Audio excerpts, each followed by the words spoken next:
Prophecy has to be prophesied. ప్రవచనం అనేది ప్రవచించబడాలి. So what is prophecy? ప్రవచనం అంటే ఏంటి? You're telling about the future. మీ భవిష్యత్తు గురించి చెప్తున్నారు మీరు.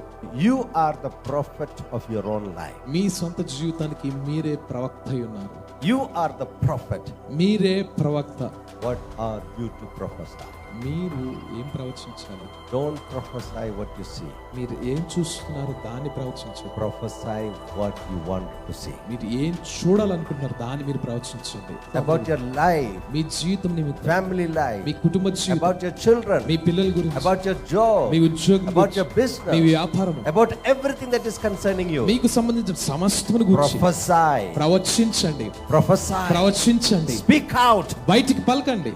As you speak out, మీరు బయటికి పలుకుతున్నారు. whatever you speak, మీరు ఏదైతే పలుకుతున్నారో, because you are a prophet, మీరు ఒక ప్రవక్త కనుక it will come to pass in your life. అది మీ జీవితంలో నెరవేరుతుంది.